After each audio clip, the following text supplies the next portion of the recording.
ഒരു സ്വിഫ്റ്റിന്റെ ECM വന്നിട്ടുണ്ട്, 2018 മോഡലിന്റെ ECM വന്നിട്ടുണ്ട്, ഡീസൽ വണ്ടി. അതിന്റെ കംപ്ലൈന്റ് എന്ന് വെച്ചാൽ ഇഞ്ചക്ടർ വർക്ക് ചെയ്യാത്ത പ്രശ്നമാണ്. ഇഞ്ചക്ടർ 1ഉം 2ഉം വർക്ക് ചെയ്യാത്തത്. അതിന്റെ കംപ്ലൈന്റ് വരുന്നത് ECMന്റെ ഉള്ളിലാണ് വരുന്നത്. അധിക വണ്ടിക്ക് 2018 ശേഷം വരുന്ന ഈ PO ECMന് വരുന്ന കംപ്ലൈന്റ് ആണ് 1ഉം 2ഉം, അല്ലെങ്കിൽ 1ഉം 4. അങ്ങനത്തെ കംപ്ലൈന്റ് ആണ് വരുന്നത് അധികം. ഇതിന്റെ കംപ്ലൈന്റ് വരുന്നത് 1, 2 ആണ് ഇഞ്ചക്ടർ വർക്ക് ചെയ്യാത്തത്. അപ്പൊ അതിന്റെ കംപ്ലൈന്റ് ഞാൻ ഇത് അയച്ചു വെച്ചിട്ടുണ്ട്. നമുക്ക് ബോർഡ് ഞാൻ കാണിച്ചു തരാം. ഇത് ഇവിടെ റിപ്പയർ ചെയ്യാൻ വേണ്ടി നോക്കിയിട്ടുണ്ട് ഇത്. ഓക്കെ, സോൾഡിങ് ഇവിടെ ചെയ്തിട്ടുണ്ട്. കണ്ടോ, ഒന്ന് സോൾഡ് ചെയ്തു. ഇത് ഇഞ്ചക്ടർ വർക്ക് ചെയ്യാത്ത സംഭവം എന്ന് പറഞ്ഞാൽ ഈ 2 IC ആണ് പോക്ക്.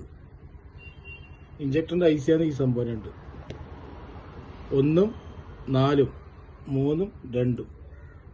അങ്ങനെയാണ് ഇതിന്റെ കണക്ഷൻ വന്നിട്ടുള്ളത്.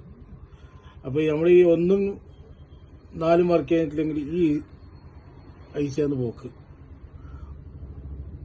2ഉം 3ഉം വർക്ക് ചെയ്യാത്ത IC ആണ് ഇത്. ഓക്കെ, പിന്നെ ഇപ്പൊ നമ്മളെ ഈ ECMന് കംപ്ലൈന്റ് ഉള്ളത് 1ഉം 2ഉം വർക്ക് ചെയ്യാത്തത്. അപ്പൊ നമുക്ക് ഈ 2 IC മാറ്റേണ്ടി വരും. അതുകൊണ്ട് ഞാൻ വർക്ക് ചെയ്തിട്ട് കാണിച്ചത് ഇത്.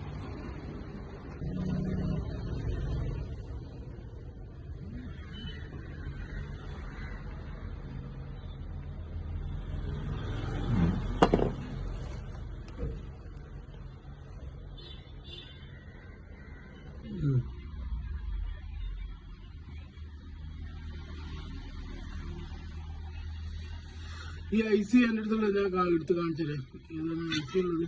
അതിനടുത്ത് എല്ലാ IC ഉണ്ട്. ഇഞ്ചക്ടർ IC ഇതാ. ഇപ്പൊ ലാസ്റ്റ് 2 പീസും കൂടി ഉള്ളത്. അപ്പൊ കുറെ വണ്ടിക്ക് ഞാൻ ചെയ്തു കൊടുത്തത് ഈ 2 IC ആണ് ഇപ്പൊ മാറ്റാൻ പോകുന്നത്. ഓക്കെ, പുതിയ IC ആണ്. ഈ 2 സെറ്റ് ചെയ്തിട്ട് ഞങ്ങൾക്ക് ഇത് ഈ സാധനം വന്ന് കാസർഗോഡ് നിന്നാണ്. ഈ എനിക്ക് ECM കൊടുത്ത് അയച്ചാന്ന്, ബസ്സിൽ അയച്ചാന്ന്. കാസർഗോഡ് നിന്നാണ് ഈ ECM വന്നിട്ടുള്ളത്. ഈ സാധനം വരയ്ക്കാം. അവർ മംഗലാപുരം ഏതോ ഭാഗത്ത് കൊടുത്തിട്ടാണ് ഇതിങ്ങനെ ആയെന്ന് പറഞ്ഞത്. അപ്പോൾ നമ്മൾ ഇത് ചെയ്തിട്ട് കൊടുക്കാനുള്ള പരിപാടിയാണ്. അപ്പോൾ ഞാൻ ഇത് സെറ്റ് ചെയ്ത ശേഷം ഞങ്ങൾ കാണിച്ചു. ഇതിനായിപ്പോൾ IC